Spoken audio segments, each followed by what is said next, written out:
Foolish mortal, you have inadvertently tuned into the forbidden frequency. It's Zombie Astronaut's Frequency of Fear.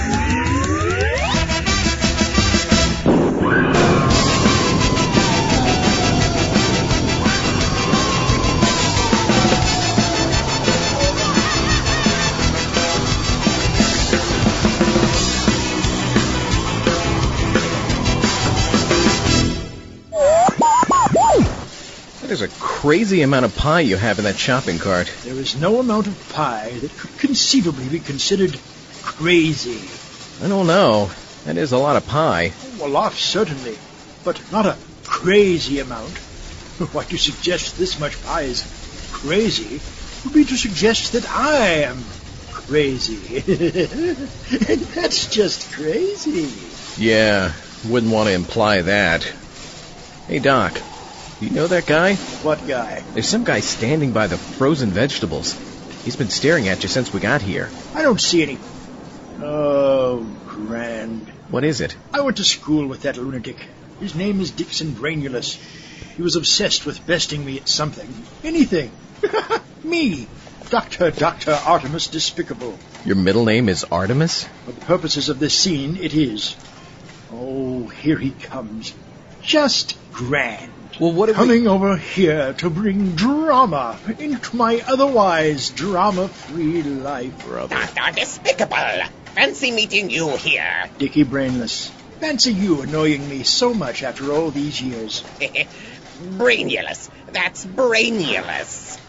I see you're still sucking down pie like some crazy wetback. Not crazy. So I noticed when I got an invitation to the first annual Mad Science Fair, your name wasn't on the invitation list. What? The first what? The annual what? It seems that when the top evil scientists all over the world were considered to take part in a history-making contest of the greatest scientific minds and the greatest inventions, you were not chosen.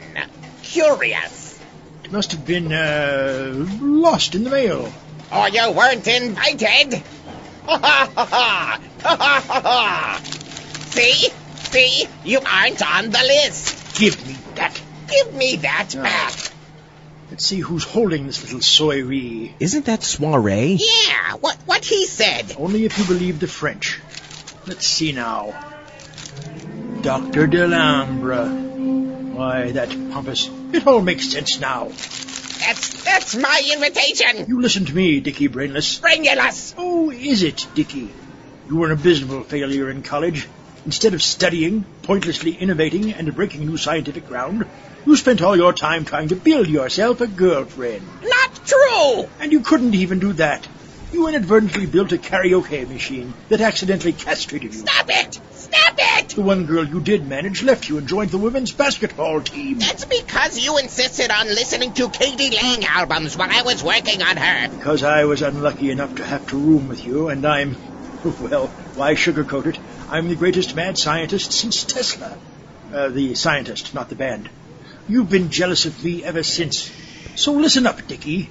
I'm going to crash this little party and show you all who's really the greatest mad scientist in the whole world. Well, you listen to me, Doctor. Oh, heck, I can't think of anything good. Listen here, Despicable. I've changed a lot since college. I think you'll find I'm a far more formidable foe now, and soon, very soon, I will rise up, Dr. Despicable, and smite thee!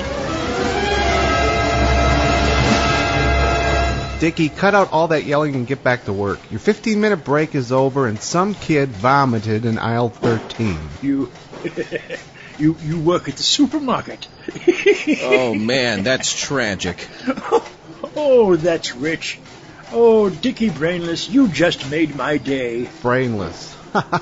That's hilarious. I'll get you, Despicable! Brainless, back to work. Yes, sir. Be seeing you, Dickie. So what now? After we run out of this grocery store without paying for these pies, we're going to take a little road trip. What about the pies? Ready? Huh? Remember the Alamode! Wait for me, Doc! Thanks. Come back again soon. Hey, greeter, why didn't you try to stop them? Because I'm not the greeter. I'm Dr. Defiant, government scientist and professional adventurer in disguise. Doc Defiant! Wow, I can't believe it's really you. Amazing, aren't I? Aren't you usually with your sidekick, Sharky Sampson? Right here, citizen. I was disguised as your fanny pack. I was wondering when I started wearing a fanny pack. So, what now, dog? Take a look at this. Dr. Despicable threw that on the floor. Look at this. It's like a bad guy buffet. Professor Potassium, Dr. Delhambra, Professor Rictus, Captain Doctor, Dr. Luna, the Kami Clawhammer, Dr. Dingles the Science Clown, Dr. Professor. They'll all be there. And Dr. Despicable will be inviting himself. We could make the world a safer place to live with one mighty sweep of justice. But most importantly, we can bring him in. You mean? Yes, Sharky, we can bring in Dr. Wilhelm von Martinez.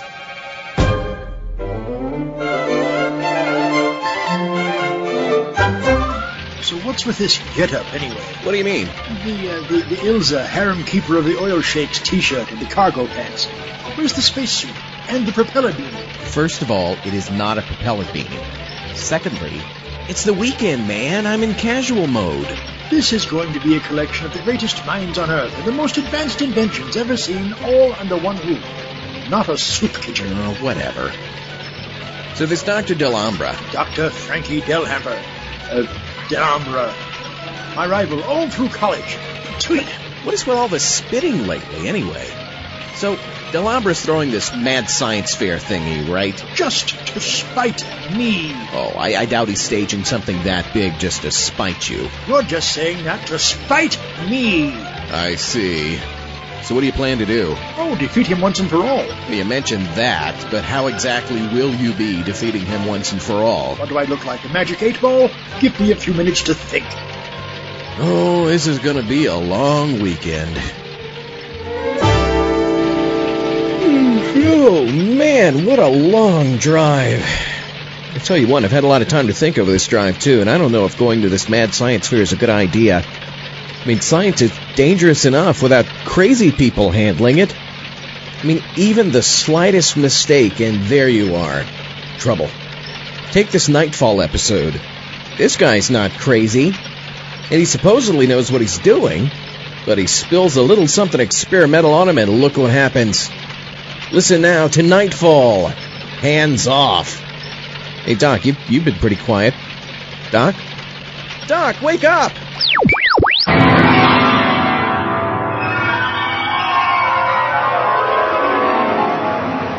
In the dream, you are falling, lost in the listening distance, as dark locks in.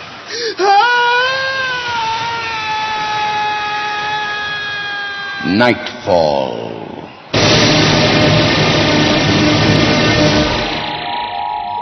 Good evening. The handling of volatile chemicals has always struck me as an occupation that I would prefer others to undertake. Tonight's play, featuring a less than fragile performance by Colin Fox, is called Hands Off.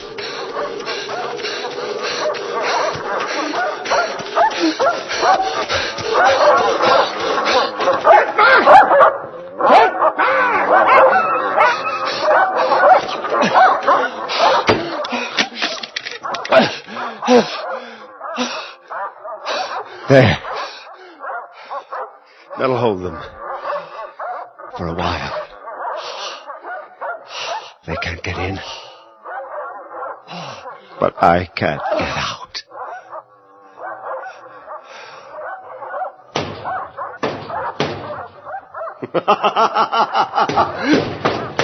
It's a cage! All my life I've kept animals in cages. Now I've put myself in one. Here.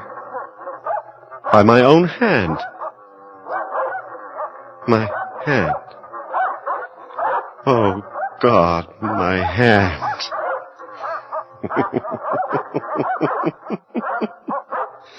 One touch of nature makes the whole world kin. How can we know what we're touching? It was just an ordinary experiment. How could I know? How could I have known?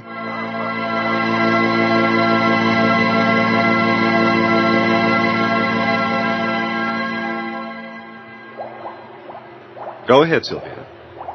Touch the cat. She isn't dangerous. Yet. Why are you so nervous? Touch her. I'm sorry, Dr. Stryker.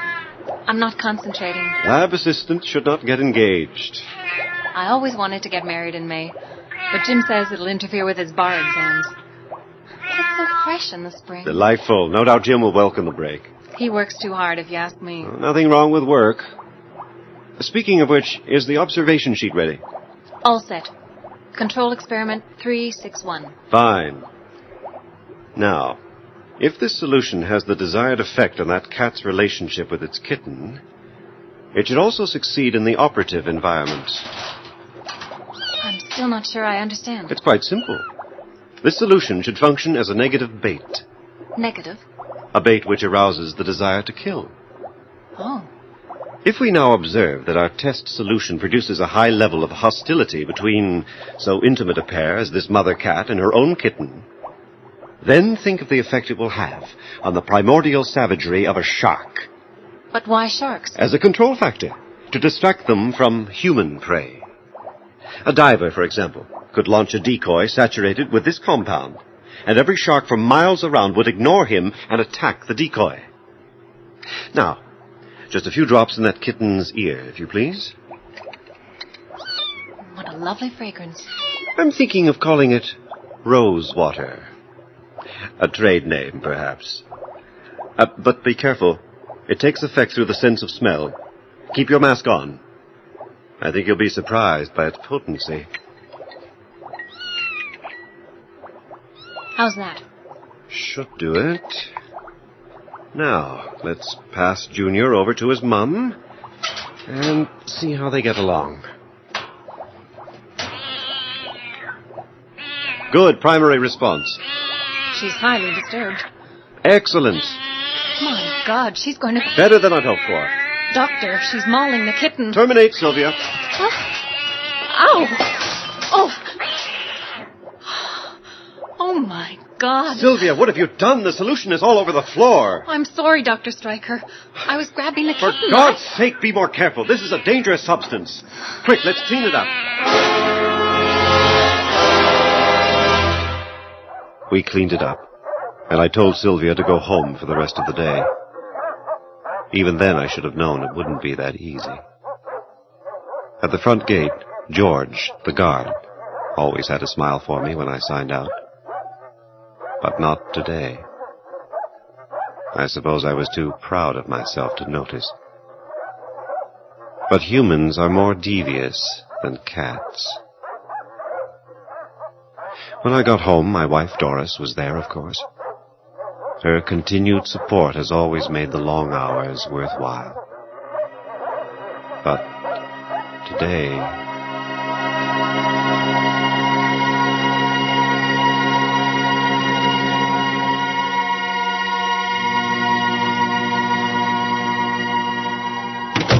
I'm home! Oh, what kept you? Oh, it was all I could do to keep from phoning. Doris, I've done it. I had to write it up immediately while it was still fresh. The project's a success. Oh, good for you, dear. Hey, dinner's in the oven. Hey, give me a kiss. You know, that was the best part of a very exciting day. Was it? I wish I could say the same. What's the matter? What isn't the matter? That's more to the point, isn't it? Oh, well, perhaps we should go out tonight. No. I think perhaps we should let sleeping dogs lie. Sleeping dogs lie? You're not making yourself very clear. Oh, I'm sorry. I'm not making myself clear. Dr. Stryker likes everything clear. How's this for clear? I am tired of sitting around like a lonely slob, watching Mary Tyler Moore, while you play God in your lab. Doris, this isn't like you. Oh, don't tell me what's like me. I I can smell that cheap perfume from here. What's she like, Andrew? She must be a real prize. Cheap perfume? Oh, it's my hand. You're laughing. Calm down, Doris. Look, we had an accident at the lab today. Can't you ever stop talking about your stinking lab? Well, just hold on a minute. I'm going to wash my hand. We're talking about being clear, and you go off to wash your hands. You don't understand. Oh, I understand, all right. Look, if this is all our marriage means to you, that's fine with me. Doris, our marriage means a great deal to me. Now, believe me, you're merely suffering a biochemical aberration. I am not. Now, let me explain. This is just... No! Let me explain. You know what this is? This is sick and tired of lying in bed at night while you describe how many rats died. Doris, please control yourself. You'll regret this later on. That's where you're wrong, Andrew. I'm tired of always regretting everything. Goodbye. Where are you going? Oh, wait. Doris. Get your hands off me. Oh, okay. I'll let you go. I'm not betting on it. Get out of my way! I'm not stopping you.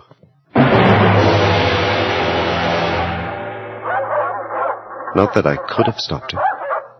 I've never seen anyone like that, let alone Doris. By the time she left, she was white as a sheet, pumping enough adrenaline for a small army. If I'd stood behind the car, she'd have gladly run me down. Well, after all, that's what the drug was supposed to do. But to human beings? I washed my hand with carbolic soap several times, but the rosewater odor wouldn't go away.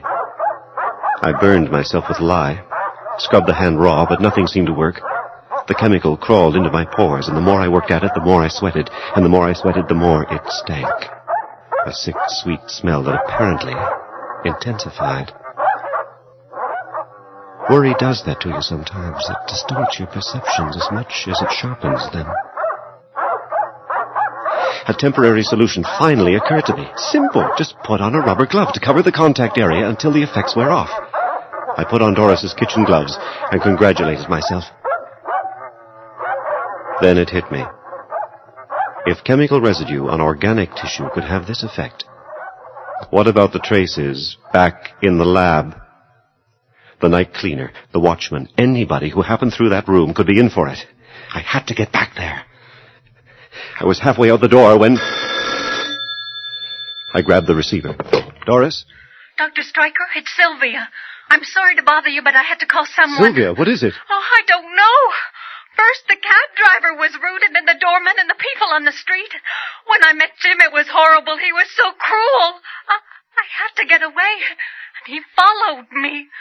He was like a madman, calling me names and pounding the door. I wouldn't let him in, and he said... He said... What? That he was coming back with a gun. Listen to me, Sylvia. You did the right thing calling me. Now, I want you to smell your hands. My hands? Yes. Is there anything unusual about them? They smell a bit perfumey, like this afternoon. The rose water. Exactly. We were probably contaminated when we cleaned up the lab spill. Now listen carefully. A lot could depend on it. There's nothing to worry about if you do exactly as I say. I'm listening. Have you any rubber gloves? No. No lab gloves. But I've got the ones I use for the dishes. Good. Put them on. Tie them tightly around your wrists. They'll contain the effects until we can get to the lab. We'll run some test solvents. I'll pick you up immediately, but don't let anyone in until I get there, okay? Okay. But hurry, please.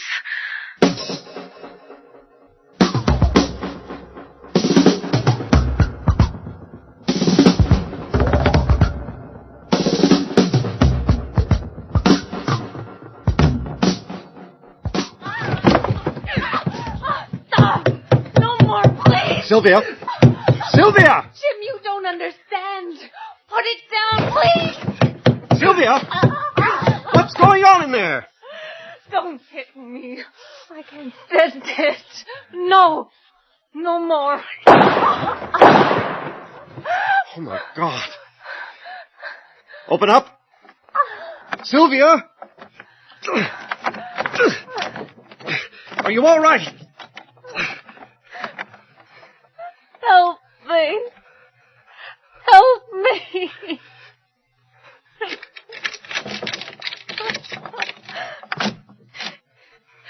What happened? My God. Jim.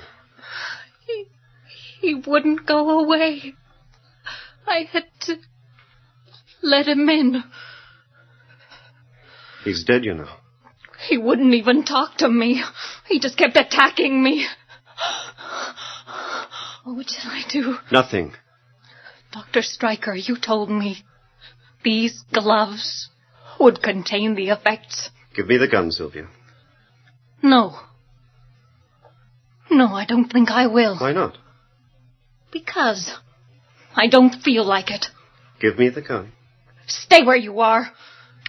You really wrecked my life, haven't you? It's only the rose water making you feel this way. Try to be reasonable, Sylvia. Reasonable? You expect me to be reasonable after this? Sylvia, if we're going to get out of this, we've got to cooperate. Give me the gun. Oh, nice try. The neighbors have probably reported the shots already. And when the police find you, reeking of shark bait with 2 bodies in your room, look, don't be stupid. Now come back to the lab with me, and we'll get this under control. If you kill me, you're killing your only hope. Now give me that gun. If I give it to you, how do I know you won't use it? On me. Then just throw it out the window. We've worked together for more than 3 years, Sylvia, and I've always valued your common sense. Be reasonable. I'll open the window. Now. Well? All right. There. And that's that. Oh, let's get out of here. No, Sylvia. I've changed my mind. Things are going to be risky enough tonight without you. No! Without you!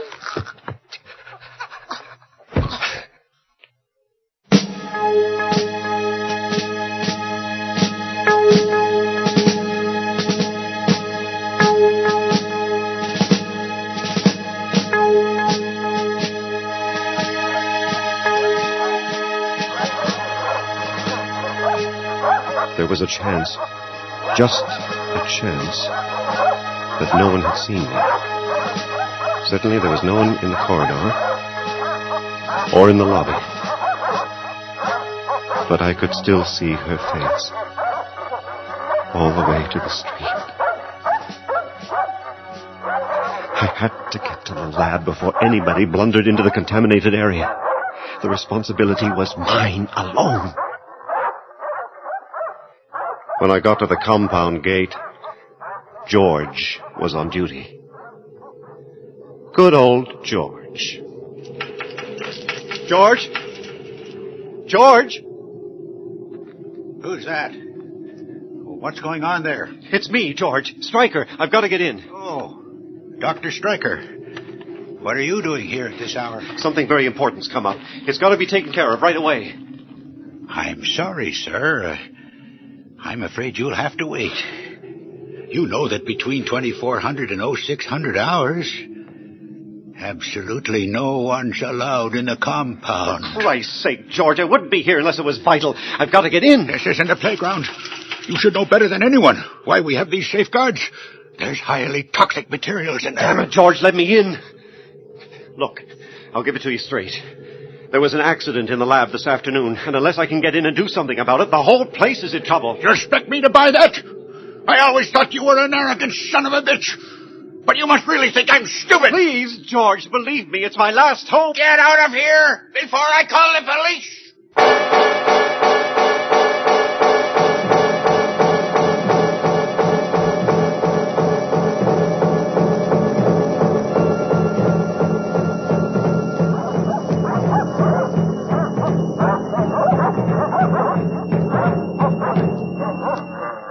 That did it.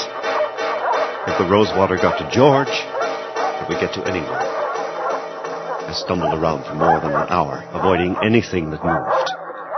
I kept circling the fence, looking for a way in, but the place was locked tight. I had to have help.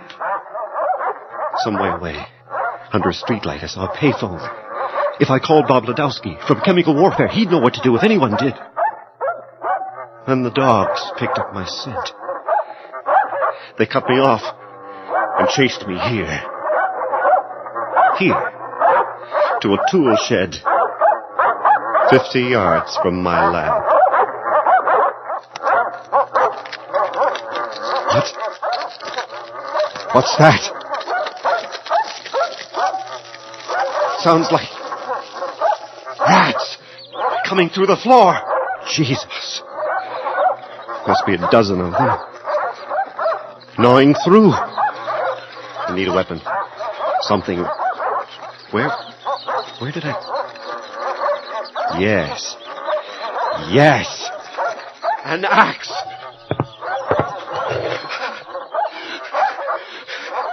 God.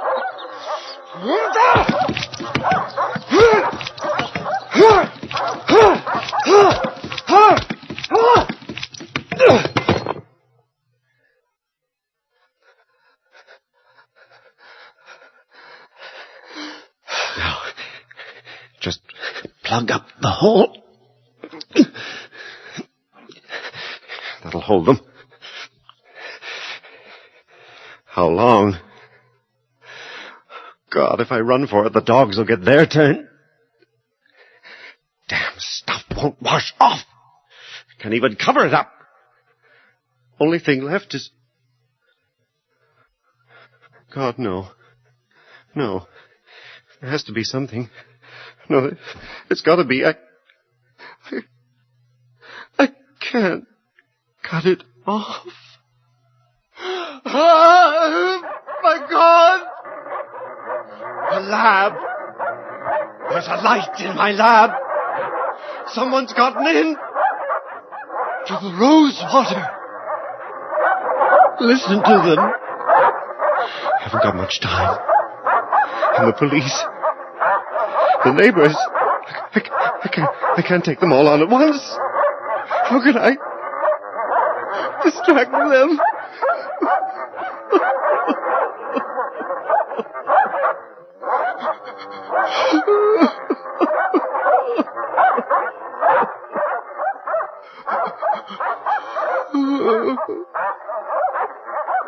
How can I ever escape myself?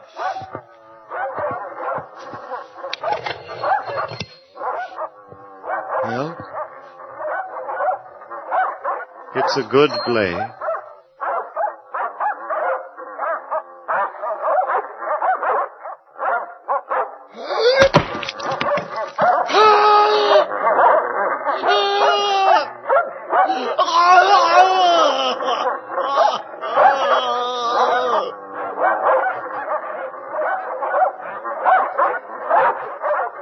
Don't faint.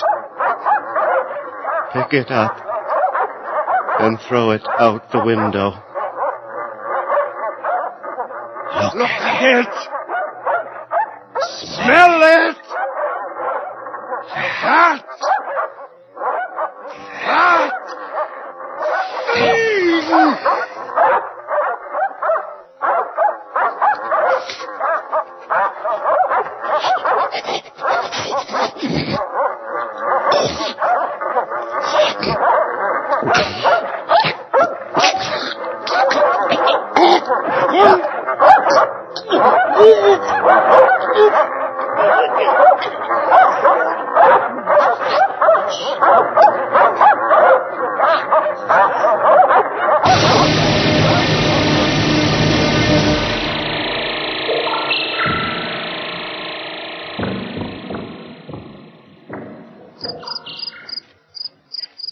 Officer, what is it? Stay right there, ma'am. What's the matter?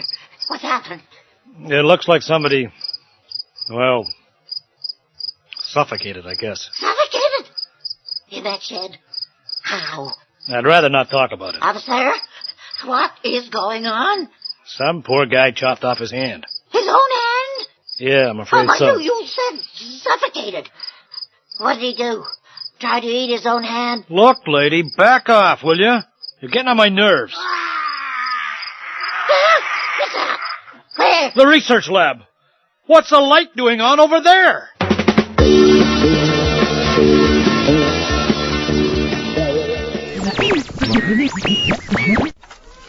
Sergeant Staccato. Where? Oh, I'm right here. What can I do for you? There's someone here to see you. Sergeant Staccato. Holy ham squeezins! It's you! It's really you! It's okay. You can admire me. Everyone does. I can't believe I'm talking to Doc Defiant. I used to write your name on my notebook in high school. Sergeant Staccato, we need your help. Anything. Seriously. Anything at all. A car wash? Your clothes ironed? A hot meal? A happy ending? Should I get the taser? Not yet, Sharky. Not yet. Sergeant Staccato, you have, under your very nose, the biggest... Oh, that's horrible. Does anybody have a tissue? I'm so embarrassed. No, not that. There's a convention planned of the most dangerous mad scientists in the world. Under my nose? Figuratively speaking. Oh, right. Please continue. We need the assistance of the Glendale police force to rein this ginormous band of criminals in. Oh, that would be a hoot. Tell me more, handsome. Taser now? Not yet, Sharky. All right, Sergeant Staccato, this is the plan. Welcome to the first annual Mad Science Fair. Your name, please? Professor Peter P. Picklepepper, Master of the Occult Sciences at your service. Oh, and this is my manservant, David Lee Roth. Ah, yes! See your name right here. Please wear your name tag at all times, and as a courtesy to Dr. Delumbra, please don't maim or kill any of the other guests. Your wish is my command. That means you too, David. Welcome to the first annual Mad Science Fair. Your name, please? I'm almost certain it's Dr. Wilhelm von Martinez. See your name right here. Please wear your name tag at all times, and as a courtesy to Dr. Delumbra, please don't maim or kill any of the other guests. Silly name tag distributor. Why would I... Hey, my name is on this tag. Well, I wrote it there. How did my name get there? I wrote it there. It must have been magic. I said I wrote... I can't believe I got my master's in modern dance for this. Welcome to the first annual Mad Science Look Fair. at all these mad scientists. Oh, yes. I see you on the It's list. a veritable who's who of people less brilliant than I. Most of them have been disfigured by lab accidents. Take Dr. Zamorpheus over there. The sort of misshapen guy over there? Yes, that's him. Because of a lab accident, his physical shape changes every time he's within 10 miles of a Tetris game. Ooh. So, do you have a plan to take care of your nemesis yet? Why, yes. I thought of something terribly ingenious while taking money out of your wallet to pay the toll. What? No gas, no grass, no... Well, you've read my bumper sticker. Anywho, not only will I be able to vanquish Delumbra, but I'll be able to unveil the invention I've been working on for the majority of my career in front of the mad scientific community. And you know how I love to gloat. You don't mean you finally perfected time travel? Welcome to the first annual Mad Science Fair. Your name, please? Dr. Despicable. Let's see. Dr. Danger, Dr. Dazzlepants, Dr. Desperation, Dr. Dre. Oh, I'm sorry I don't see your name here. You're less than fresh. Look into this little breath spray canister. What? My face! My face! Ew, that's unattractive. And very minty smelling. What did you just squirt in his face? Merely breath freshener. Concentrated times 10 to the 17th power. What happened to him? I told him one Altoid at a time. Now that's sound advice. Let's go, Doc. Coming.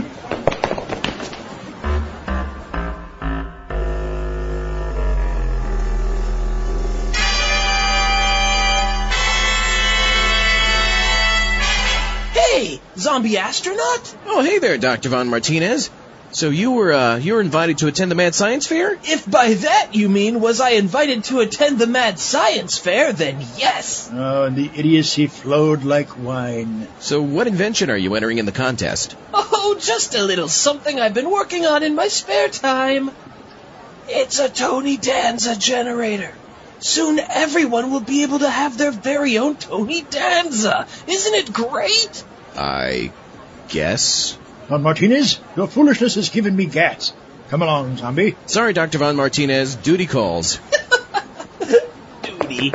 Blast it, where did he go? Here I am. What? Aren't you that Professor Rudy R. Reese's Pieces? That's Professor Peter P. Picklepepper. Yeah, that's what I said, isn't it? Look, was that zombie you were talking to, the zombie astronaut? Hey, that's pretty good, Professor Pooper Scooper. Picklepepper. Isn't that what I said? I mustn't recognize him in the Il Saharan Keeper of the Oil Sheiks t-shirt and the cargo shorts. So, zombie astronaut, we finally meet.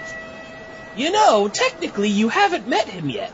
Don't you have something better to do than annoy me? No, not really. Doc, me and Sergeant Staccato's boys have Dr. Dampness and his sidekick, the Moist Marauder, tied up in a police van 3 blocks off. Good work, Sharky. Now remember, for the duration of this assignment, you are the Moist Marauder, and I am Dr. Dampness. What are we going to do about an invention? On the way here, I fished a few things out of Sergeant Staccato's ashtray and created a moisture extraction machine. Something befitting an invention Dr. Dampness might have brought to this little insanity soiree. Good one, Doc. Sharky, use your undercover voice. Sorry, Doc. Dr. Von Martinez should be in line after us.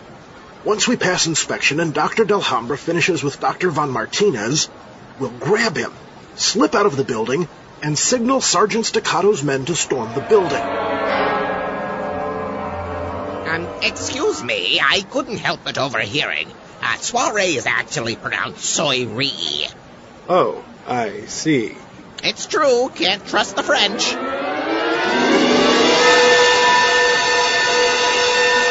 So tell me more about your invention. You mean talk about myself and how great I am? Oh, I couldn't. I'm just kidding. So anyway, after some horse tranquilizers and lots of Strawberry Hill, I see you made it into the science fair after all. Dickie, how wonderfully vomit-inducing to see you. Zombie. Hi there, Dickie. Did you seriously build a robot for this contest? Wow. We've never seen that before. I'll thank you to show some respect. This is my wife, Evilbot 8000 Brainulus. Great garlic cheese grits. You finally built yourself a robot girlfriend. Wife! Robot's wife, despicable! Dickie, keep it down. You're embarrassing me in front of these... men. Yes, dear. You invented a robot control freak wife? Oh, this is fantastic. How much is she like your mother, Dickie Brainless? Actually, he used actual parts of his mother to build me once she passed away.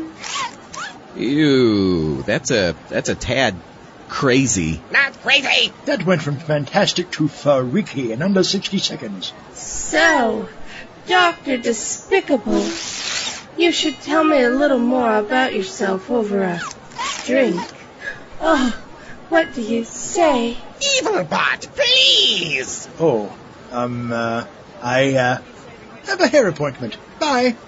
Doc? Oh, how about you? You honka burning corpse, you. You're embarrassing me. I'm married. Well, so am I. Stop this very instant. Doc, wait up. I don't know why you embarrass me like this. Well, maybe I wouldn't if I was married to someone at least more masculine than a freaking Care Bear. Hello, and welcome, Dr. Rictus. Hallo, und willkommen, Dr. Luna. Ah, sprechen Sie Deutsch? Alpha, Beta, Hassenpfeffer, ist meiner. That's not German. I know. That is quite bad. I know. I'm not even German. I'm from Hoboken. I've never been around so many mad scientists. The level of crazy is a bit overwhelming. There's that word, crazy again. Why do you keep saying that word? That word? Well, after all, that's what the mad in mad science means. Does not. Really? So, in your infinite wisdom, what do you think it means? We are a very angst-ridden people. Who's this guy? I think he recognizes you. He's coming over here. Is it that Dickie again? I swear, if I have to talk to that mook one more time... Doc? Doc, what is it? Hello, Delhambra. Hello, Doctor. Dr. Derek Despicable. I haven't seen you since college. I see you haven't aged well. Your middle name is Derek? Only during certain non-consecutive semesters of graduate school. I see you got your head and arm back from that fly. Not that I was surprised you had difficulty with a matter of transference advice. You should have called. I could have given you my plans. From grade school. Are you still eating pie like a crazy person? Not crazy. By the way, Despicable, that was my #1 henchman you dissolved at the door with your deadly breath freshener. Really? Goodness. I never meant to harm anyone.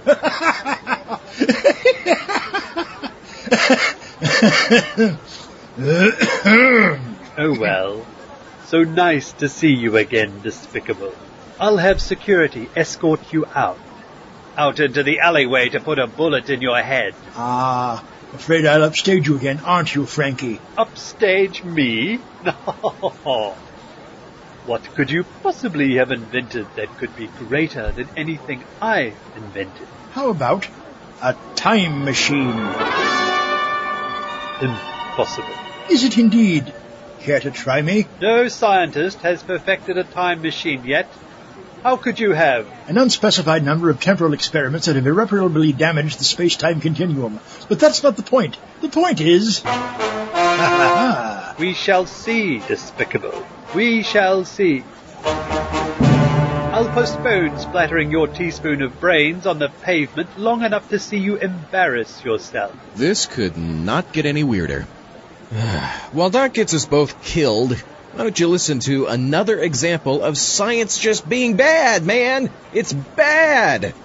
If you've ever watched any bad sci-fi films, you know that one thing you do not want to build is a computerized security device.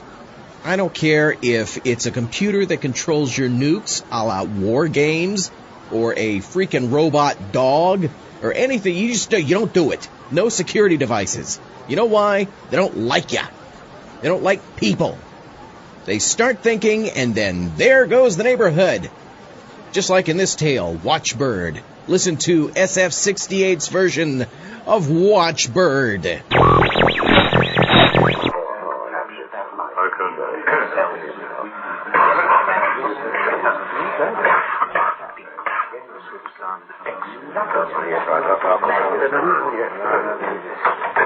The government representative isn't here yet. He's due any minute. Fine. Gentlemen, a new day is coming. I think we're going to get the green light to go ahead. We feel Watchbird is the answer to one of mankind's greatest problems. The way the wind's blowing, the government are coming across to our way of thinking. So, we save mankind and make ourselves rich into the bargain. Watchbird, a device which smells out murderers wherever they may be and prevents the crime taking place. Let's drink to Watchbird. What's the matter, Gilbert? Still not convinced? A simple, reliable answer to civilization's greatest problem. All wrapped and packaged in a pound of incorruptible metal, crystal, and plastic. That's right. Perhaps, then, that's why I still have doubts. You don't solve human problems so easily. There's got to be a catch. Somewhere.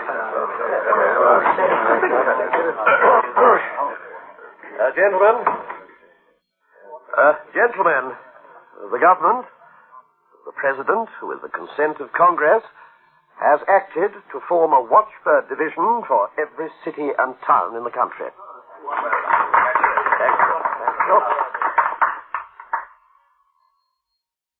Murder is a very old problem. Watchbird is too new a solution. SF-68. SF-68. SF-68.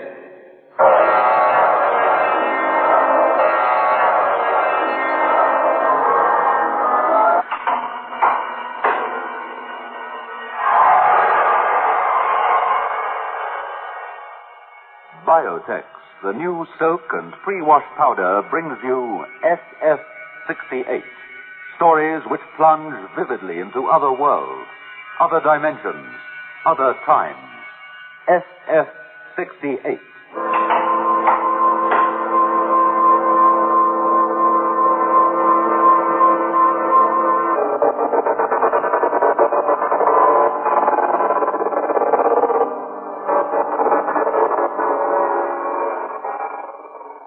I have called to Mrs. G. Griffin of Parliament Street, Port Elizabeth, to thank her for the letter she sent in regard to our biotex. Mrs. Griffin said that as a young mother of two small boys with a habit of getting very dirty very quickly, I wish to say how wonderful is your new product, Biotex. I find it removes any stains and...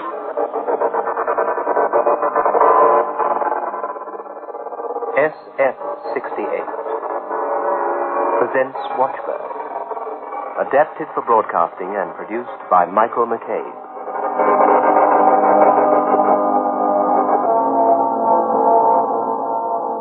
Watchbird.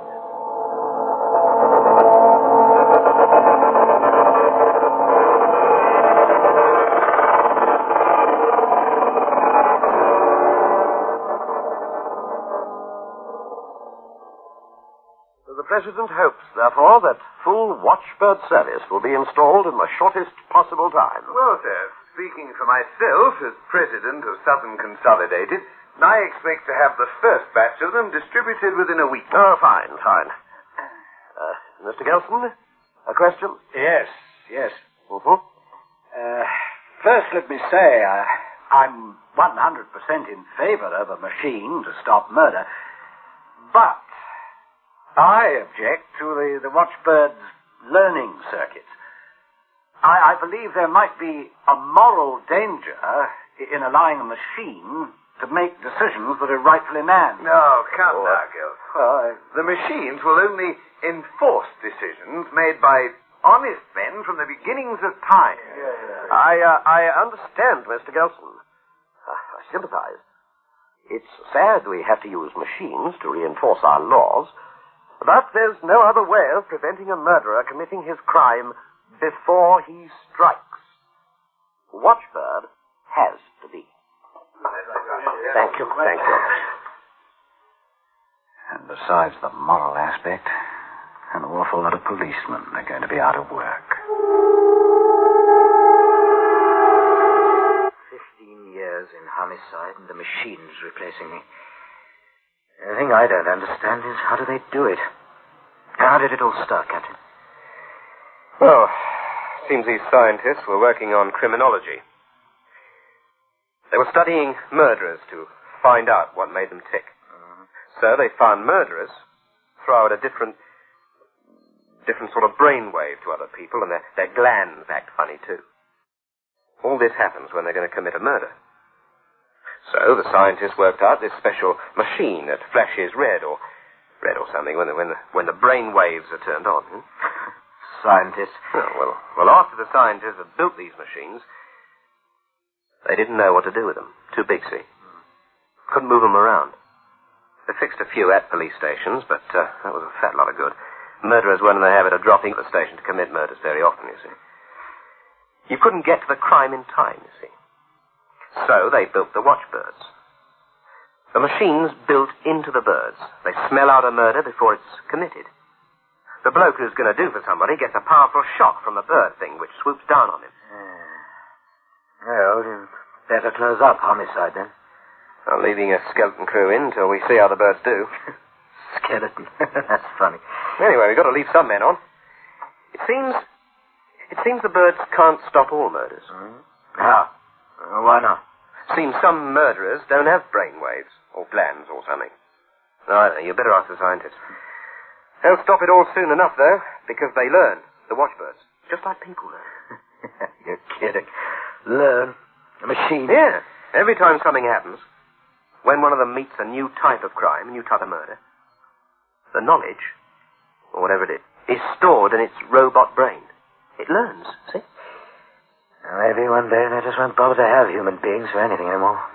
Just goons made out of wire, dials walking around. But I still don't see how a lump of mechanical bird flying around in the sky can stop some geezer getting bumped off.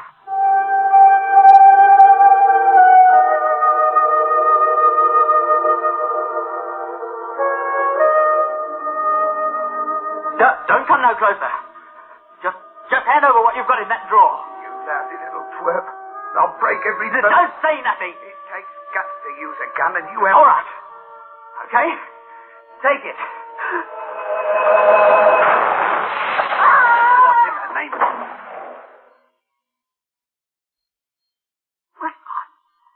I saw it. I saw it out there. They work. Those flaming watchbird things work.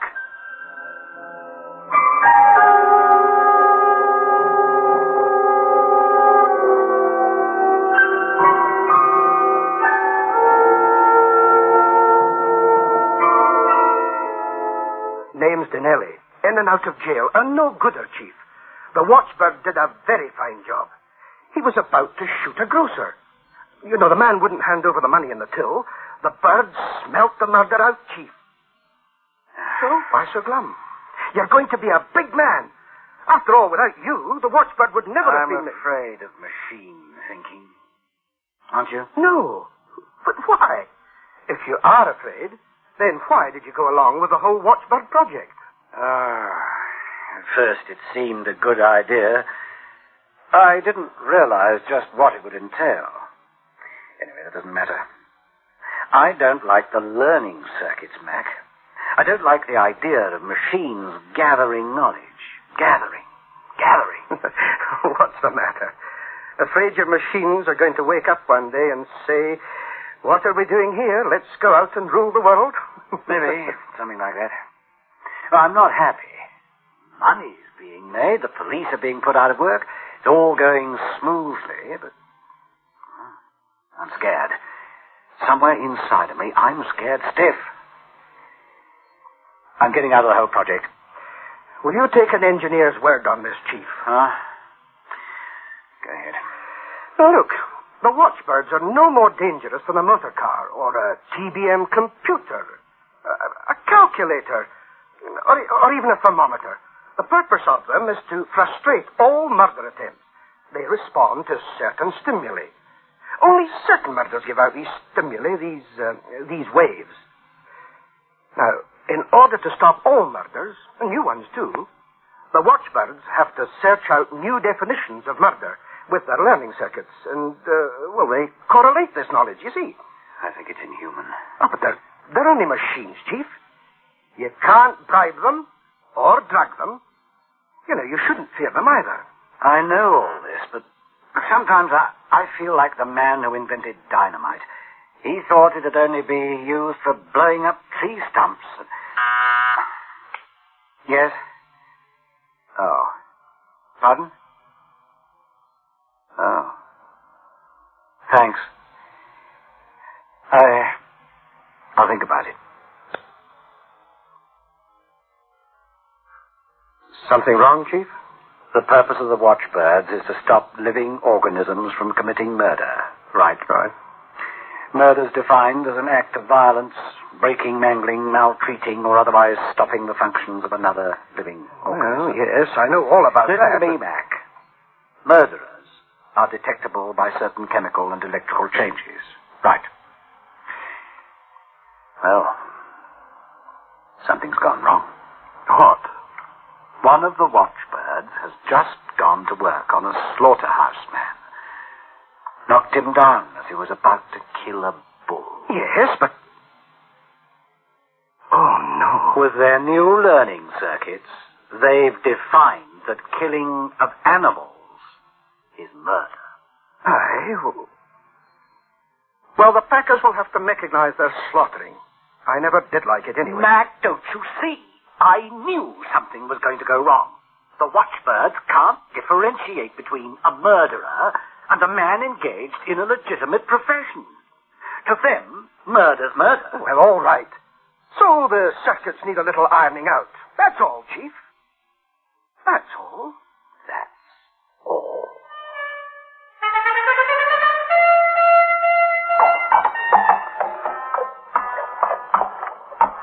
Come on, get going. Up, move. Come on, you stupid little horses. Up. Up. Oh! Yeah. Ah!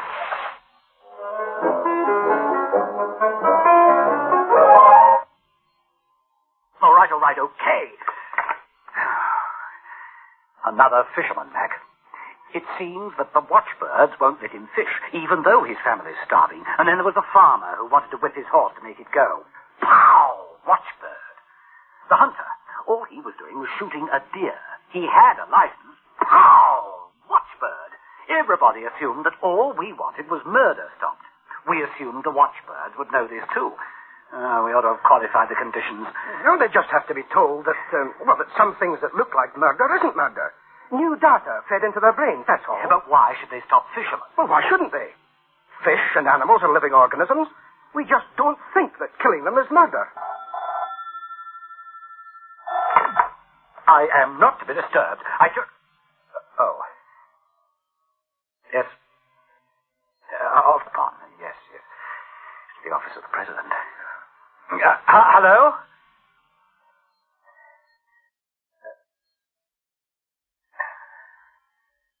Of course. Yes. Goodbye, sir. What now? There was a mass murderer from a long time back, before the watchbirds. He was due to be executed this morning. Well? As the executioner was making the final adjustments, a watchbird hit him. Hard. No. As he got up to finish what he'd started, the watchbird hit him again. This time the shock killed him.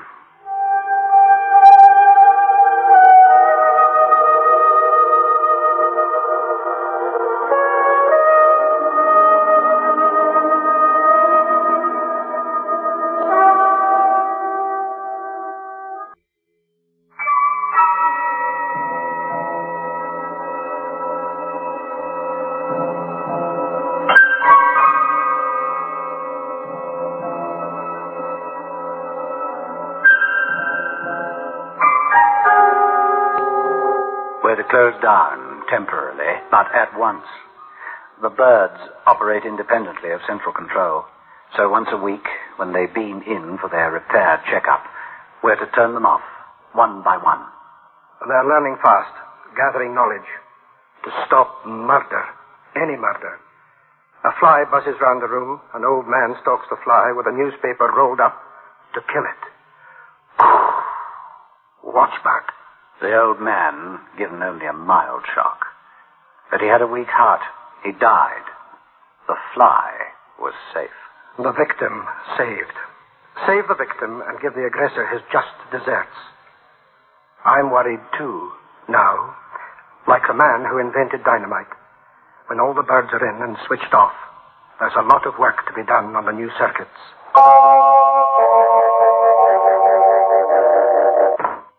What is it, Mac? 30%, that's all. There are no more of the watchbirds coming in. We can't shut them off because they aren't coming in. They've learned a sense of self-preservation. They think of themselves as living organisms. A distress signal must have gone out from one of the birds we did manage to switch off, and the others heard it. We've got to do something, Mac, and fast. A report's just come in this morning. Operation at the city main hospital. One of them got into the theater just as the surgeon was making the main incision. No. Drove off the surgeon and stood guard over the patient. The surgeon couldn't do anything. Just stood by while his patient dies.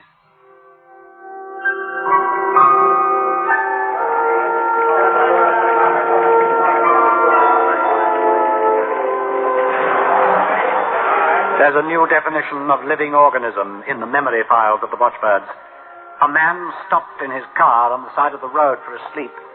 He went to turn off the engine of his car and a watchbird swooped. To the watchbird, the man was going to kill the car. In the north, the farmers can't cut their hay. Hay is a living organism. Grain can't be harvested. Watchbird. A gardener was struck down trying to dig a fork into the ground. He was murdering the sod. Watchbird. The slaughterhouses are standing still.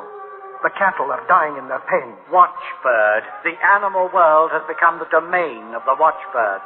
Rabbits are being electrocuted trying to eat vegetables. Watchbird. A butterfly. Executed. Caught in the act of trying to outrage a rose. 10,000 bolts of lightning, irrational and becoming increasingly more deadly, ranging round the country. Watchbirds. Striking irrationally 1,000 times a day. A man was killed this morning trying to turn off his radio set. To the watchbirds, a radio set is now a living organism. To turn the set off is to kill it. But they can't be everywhere. There aren't enough of them. So now, because they must feel this impotence, they kill. They don't just put an offender out of action anymore. They kill. What are we going to do? Well, they can't run forever. They must fall apart without repairs, and they can't come in for repairs. But how long, Mac? How long?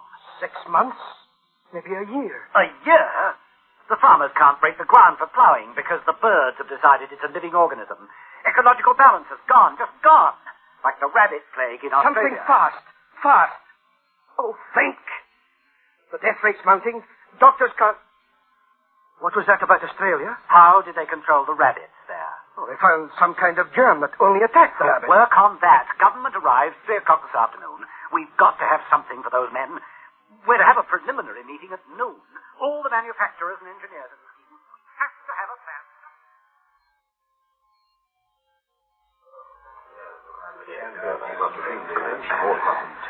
Responsibility must rest with the government. We, the manufacturers and the engineers, cannot leave. Gentlemen, I understand.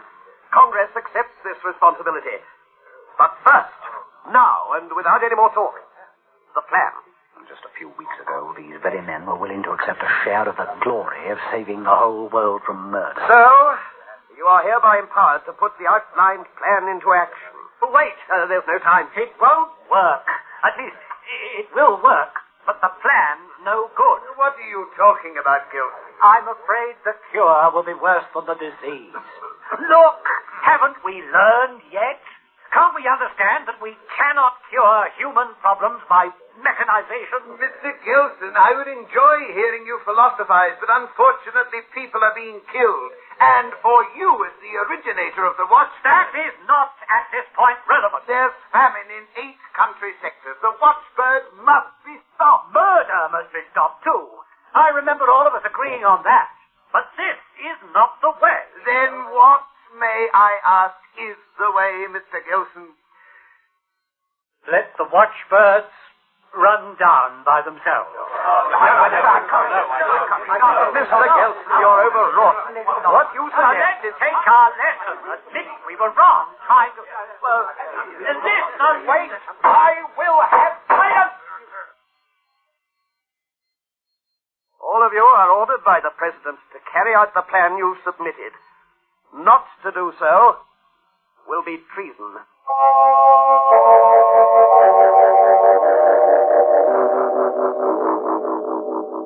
Watchbird operating erratically now. Many delicate parts out of line, worn by almost continuous operation. Spider attacks fly. Watchbird swoops gallantly to the rescue. Simultaneously, Watchbird becomes aware of something overhead. Angrily, Watchbird spits a shockwave back. But the attacker is heavily insulated. The attacker is a hawk, built to hunt and kill watchbirds. Thousands upon thousands of hawks.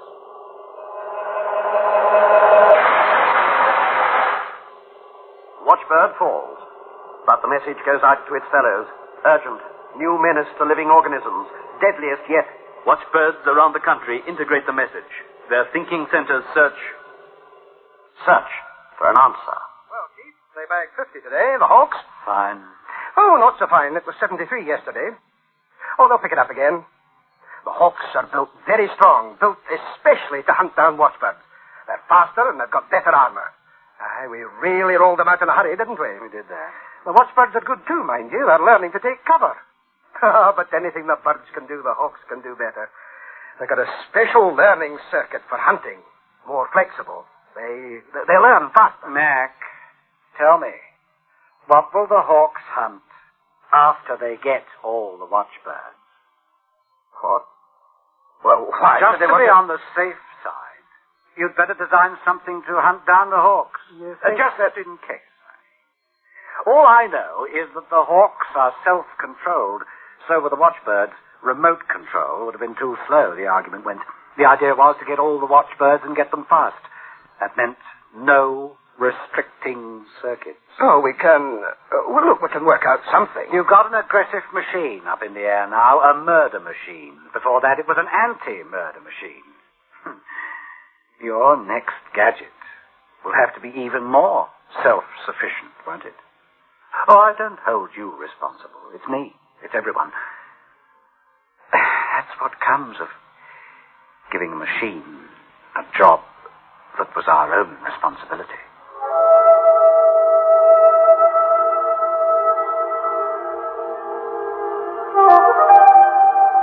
Outside the building in which they talk, McIntyre and Gilson, a swift-moving dot. A hawk zeroing in on a watchbird. The armored murder machine has learnt a lot in a few days. Its sole function, to kill. At the moment, it's being impelled towards a certain type of living organism, metallic, like itself. But what happens, Mac, when the hawks discover there are other types of living organisms too, which have to be murdered?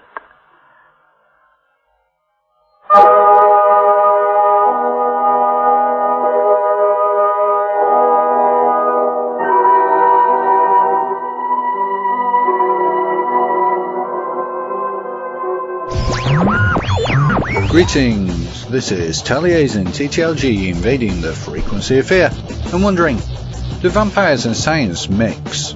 It would seem so. In fact, if you look at the classic vampire novel Dracula by Bram Stoker, there is a high level of scientific action going on, cutting edge for the time. The idea of recording memoirs on wax disc, of portable typewriters and of blood transfusions were all very cutting edge of scientific knowledge when the novel was written. It positively teeters on being a science fiction novel. Of course, in the movies there is a tendency for Dracula to hire the scientist rather than be one, though a combination of mad scientist and vampire is not unheard of. In the eye candy collection of set pieces that is 2004's Van Helsing, Dracula, in this played by Richard Ruxburgh, sponsors Victor Frankenstein to create the monster for his own nefarious ends, of course. Helper of mad scientist Igor is actually one of Dracula's agents. Sometimes the vampire is created by science. In 1939, Dr. X returned, played by Humphrey Bogart, and was, for all intents and purposes, a vampire. Following being executed for his own nefarious experiments, which involved starving children, Dr. X is brought back to life by Dr. Flegg. Electricity decoagulates the blood, a serum injected, and artificial blood replaces the natural blood. Unfortunately, the artificial blood is not stable, and X must seek out blood of a certain type to keep himself alive. The film is interesting, but not without its problems. Bogart's heart was clearly not in it, and he was miscast. The skill of the man tried to out, but he was not a creature of horror, as it were. There is a comedy relief character who is simply annoying, and there is never really a feeling of peril for our main characters. We get a similar premise in Mario Bava's uncredited directorial debut, I, Vampiri, which was very much a modern take on the Bathory story. In this, however, the scientist relative of the Countess must take the blood of girls of a certain type, which he transfuses to the Countess in order that he might make her younger. Not the greatest Bava film, but worth catching. The Blade movies had a pseudoscience basis in that the made vampires, as opposed to the purebloods who were born vampires, were victims of a retrovirus and, in the first movie, a cure is found. and then conveniently dropped from the mythos. However, in the Del Toro directed second installment, the Reaper strain of vampirism is a genetically manipulated form of the standard vampire, an attempt to use science to remove the vampire's weaknesses. Of course, probably the ultimate science-based vampire story has to be I Am Legend. Not the Miss More Than Hit Will Smith vehicle, however. The film missed the secular point of Richard Matheson's novel, a world in which the population fell prey to a global vampirism outbreak, but in which every symptom had a science-based reason, be it fear of reflections or the efficiency of a stake through the heart. Read the book.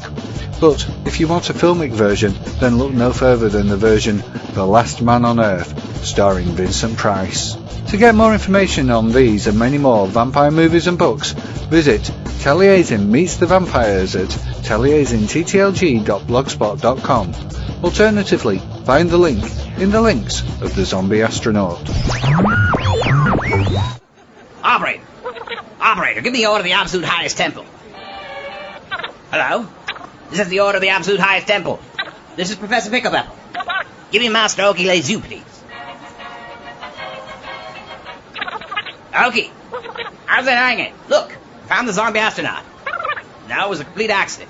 Attending for the first annual Mad Science Fair, and he just happened to be here. Now it's crazy. So how shall I proceed? Yes. Dead or alive? Most excellent. So, Professor Potassium, what do we have here? This is a machine that allows you to hear the screams of peanuts. Here, allow me to demonstrate.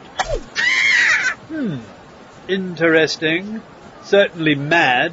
However, this invention is completely useless. Oh, now look what you've done. You've upset the peanuts. And what do we have here, Dr. Dingles, the science clown? Oh, a monster made of human parts. Never seen a mad scientist do that before. Go ahead. Show us how he works.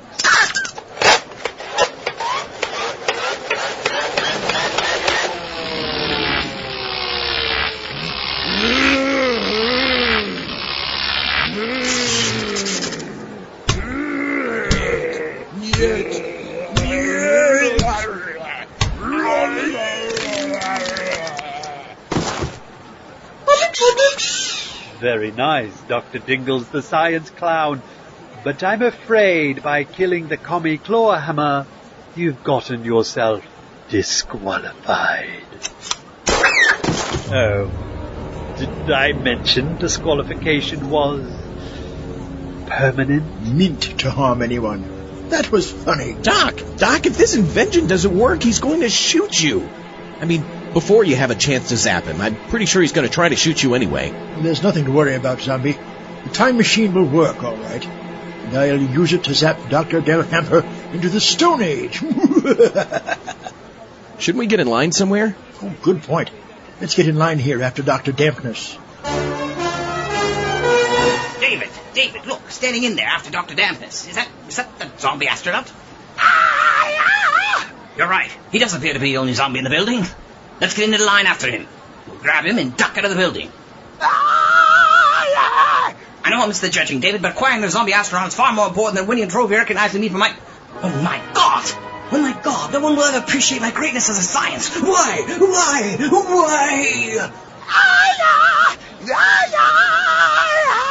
It's okay, David. Just need to get that out of my system. Let's go!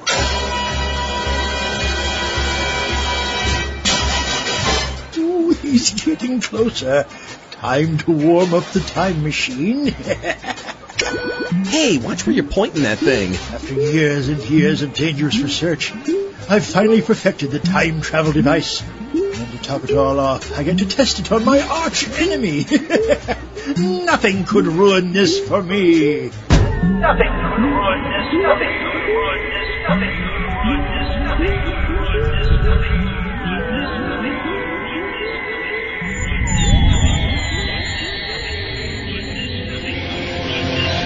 It is time. I hear you, oh huge voice, and I understand. You must apprehend this finished time travel device and destroy the one called Dr. Despicable. I will, oh huge voice, or my name isn't Mr. Master Masteropole, Marquis of Moments. And that is my name. Really.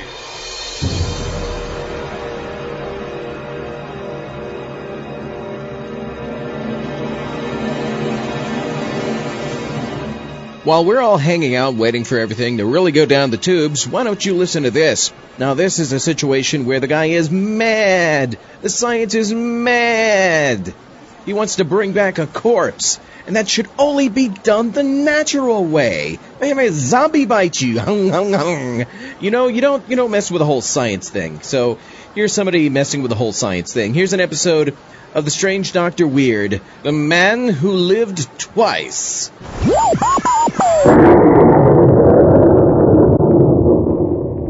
The Strange Dr. Weird.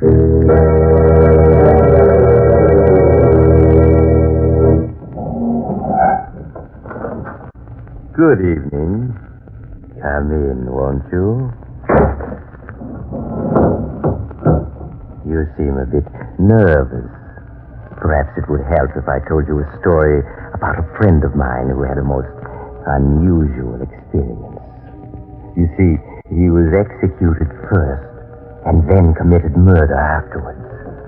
I call his story The Man Who Lived Twice.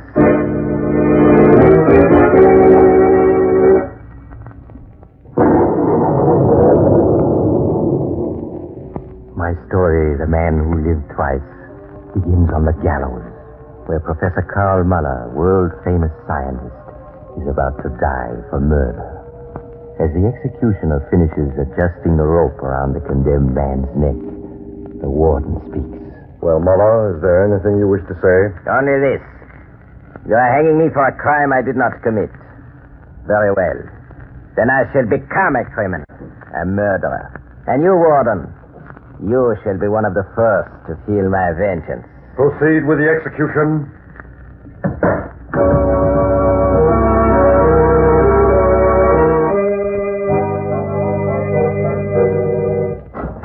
Professor Williams. Yes, come quickly. Of course. Everything's ready and waiting. Right here. Good. Start the artificial heart pumping. Of course.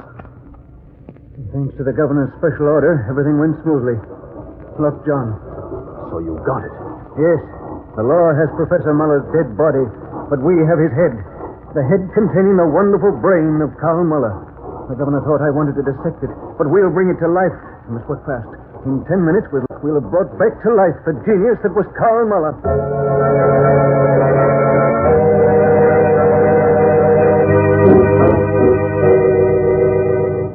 We've won, Professor. Look! His eyes, they blinked. Yes. Now they're opening. They're staring at us.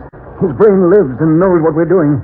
Now, John, we must find some way to let that mighty brain we've rescued from the grave speak to us, so that its great work may be carried on. Come, John, we must work fast.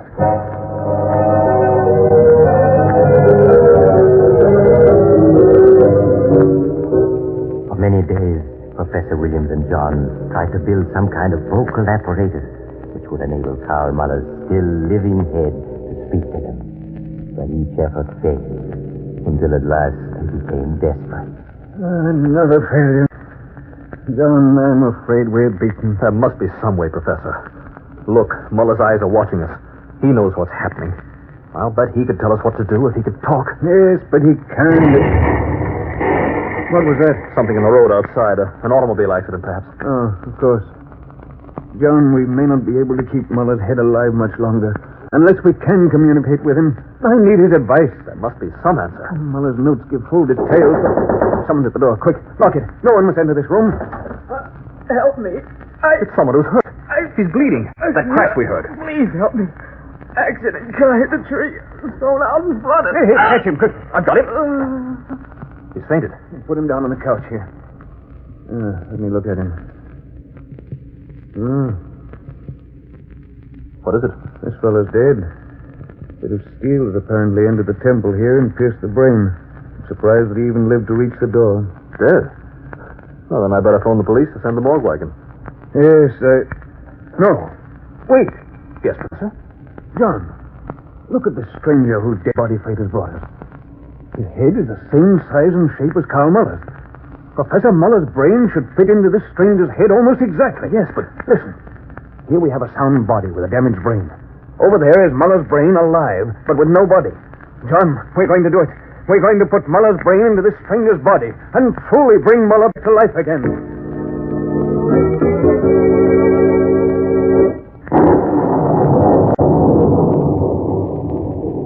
And now to continue my story, a man who lived twice. For an hour, Professor Williams and John worked swiftly to carry out the task of transferring the living brain of Karl Muller into the body of the stranger, so providentially brought to them by fate. At the end of that time...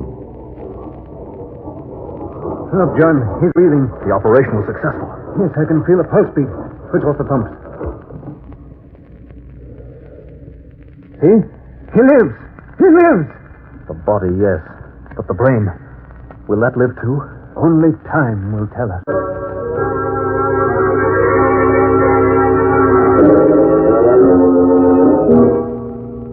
For weeks, the two scientists tended their amazing patient day and night. And then one day, the stranger's body moved, a sign that the transplanted brain had taken control of its new home. So after that, it was only a matter of days before Karl Muller was able to get up and dress and inspect in a mirror the new body that had become his. Yes. Yes, Professor Williams, you have done well. Excellently. I find it hard to believe this is truly me, Karl Muller. But it is. And how the world will marvel when it learns the truth. The world, yes. Tell me, this body that is now mine, to whom did it belong before our little transfer? You were named Larry Johnson, Professor. That's about all we know. You see, there was an accident and... Yes, I know. I witnessed the arrival of Mr. Johnson, I remember. But you know nothing of this Larry Johnson who staggered in so fortunately that day to present me with his body? No, we never made any inquiries. We didn't want to attract attention. You are right. It does not matter who I was.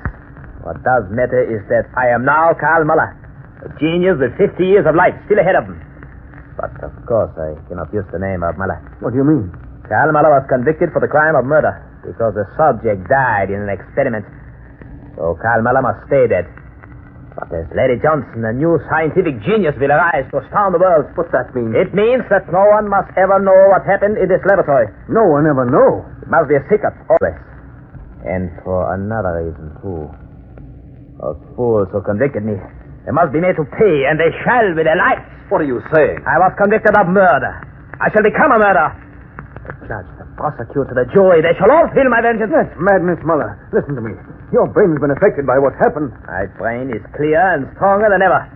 I shall have my vengeance secretly, cleverly. My victims, they will cower in terror at the thought I am striking back at them from beyond the grave. I've been making my plans as I come to left. No, we'll stop you. Will you? I think not. John, look out. He's got a scalpel in his hand. He's going to... You killed him. Yes. Now it is your turn. Oh, stay away from me. You must die so my secret will remain safe. You're mad. I'm a genius. The world, it will cower at my feet before I am through. But enough of talking. No. Let me go. All who stand my way shall suffer the same fate. Now no one in the world knows that Karl Muller, who died on the gallows, lives again.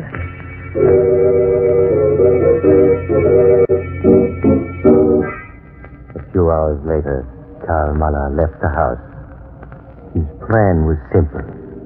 He would take over Larry Johnson's identity, claiming that the accident he had been in had given him amnesia, and he could remember nothing of his past. Confidently, he walked into town, and then stopped to ask the first policeman he met the way to the address he had found in Larry's wallet. Pardon me, officer. Which way is Michigan Avenue, please? Why, Larry Johnson. Why, yes, of course I'm Larry Johnson. What of it? What of it? I'll show you what of it. There, put up your hands or I'll plug you. Oh, just a moment. What is this? I have done nothing. You have done nothing. Look, officer, I've been in an accident. My men You'll be in a worse accident if you try anything. I've got you now. But I don't understand. You'll understand when the judge sentences you to hang, you murdering rat. Hang? No. No, this can't be. You'll find out. My, I've done nothing. Let go of that gun! No! Let go! I'll plug you! Give me the gun! I'll No, shoot I'm going to ask I'll you. shoot I warned you. Well, you had it coming. I've only saved the state the price of a trial. Yes. Yes, you have. What was Blair Johnson wanted for, anyway? What were you wanted for? For holding up a bank messenger and then killing Officer Clancy in your getaway, that's all. Yeah, and for stealing a getaway car which you wrecked in abandoned out in the suburbs. No. Wanted for murder. The body I took was wanted for murder.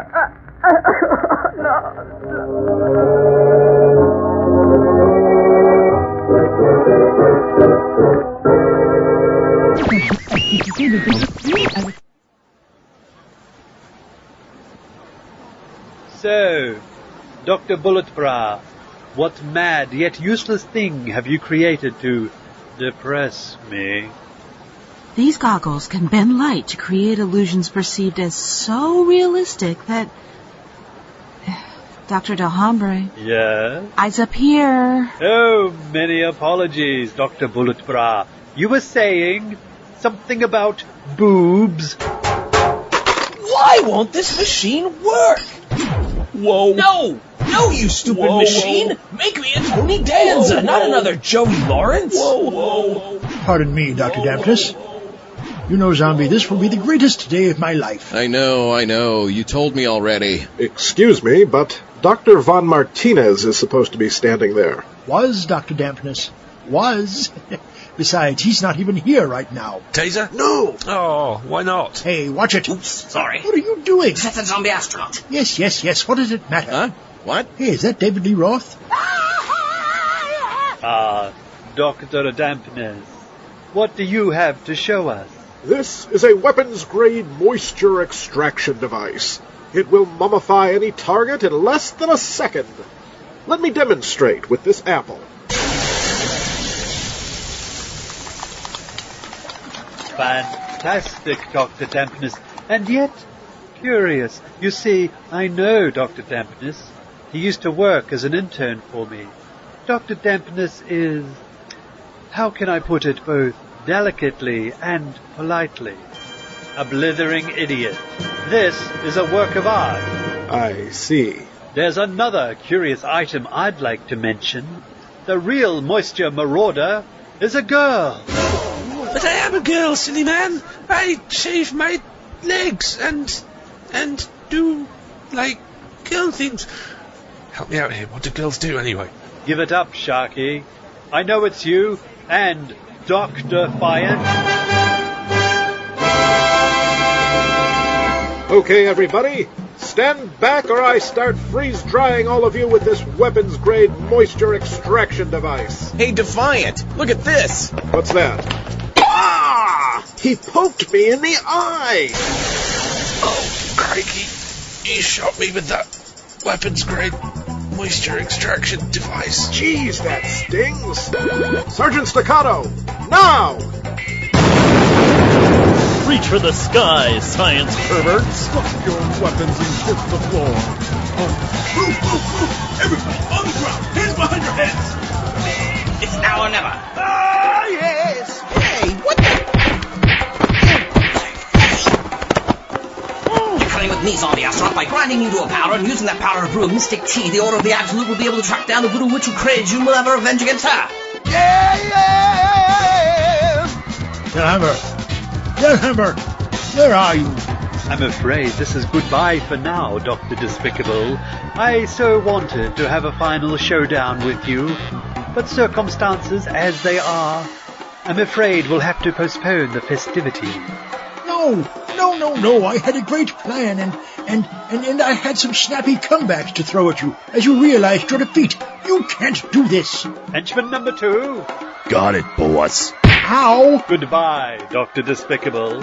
We'll have to do this again, real soon. Ow! Stop that, you hired gorilla. Need some time disruption that will irreparably damage the space-time continuum. Zombie, where are you? Oh, he'd better be in the Winnebago when I get back. How in the world am I going to escape oh, I hate to say this, but this craziness? It's Eagle Body. He's right. Oh, very good. Out of the frying pan and into the raging hormonal fire. I'll save you. Here, let me throw you out. What? Hey, put me down. Put me down. But now you owe me a good time. You hot crazy, you. Not crazy. Now to hop in the Winnebago and... Not so fast, Doctor. Dr. Hildebrandt Despicable. My middle name is Hildebrandt? It would have been in about 5 minutes. But you won't live that long. You see, Doctor, I'm Mr. Masteropole, Marquis of Moments. And what has all that alliteration to do with me? I am a protector of time. You, sir, have been doing extremely funky things to the time I've sworn to protect. Therefore, you must die. Oof! Oh! I didn't know Travel Scrabble came in one of those nifty limited edition metal tins. That's so cool. They're heavier than I thought, too. Oh, I was wondering where you'd got to. Oh, some guy tried to throw a sack over my head, so I stuffed Doc Defiant's sidekick in the bag and hightailed it out of there. Man, was that nuts! You need to attend more mad scientist events. Never a dull moment, my friend. Never a dull moment. Care to get some pie and coffee on the way home? Are you paying? You took all my money. Oh, well. I guess I can still get some pie and coffee. You're a jerk. I'm a little teapot. Juan Martinez, why are you in my Winnebago? Who is this Wilford Brimley you speak of? Well, Dr. Defiant, we managed to round up quite a few of those mad scientists for you. But I'm afraid somehow Dr. Von Martinez somehow managed to escape somehow. And I seem to have lost Sharky Sampson. Funny, isn't it? I'm sorry. What's funny again? Excuse me, is there a Dr. Defiant here? Right here. Ah, so you are. How stupid of me to miss anyone so marvelous. Stupid, yes. I believe this mummy belongs to you. Hi there, Doc. Could I get a drink of water? I'm really very thirsty. Good grief, Sharky. You're all dry and wrinkly. After that zombie character poked your eye out, you accidentally shot me with that weapons-grade moisture extraction device. Could I get a drink of water? Please. I thought it was someone else. No problem, little fella. Little? Smaller than me. Oh, whatever. I gotta go. Seriously. Water. Somebody? We had a heck of a day, Sharky. I lost an eye and you were turned into a California raisin. Only without the singing and dancing. Water. I'm dying. Literally. But luckily, I look cool with an eye patch. However, we still need to track down Dr. Von Martinez. I only hope we can get to him before he regains his memory. One of my buttocks just broke off. So, you got hit in the head? Yes, oh, huge voice. Apparently by someone wielding a Travel Scrabble box. Go back to the Earth in the third reality and find this Dr. Despicable. You know what will happen if you don't. Yes, oh, huge voice. Dr. Despicable will eventually rip a doorway in space and time to the nth dimension.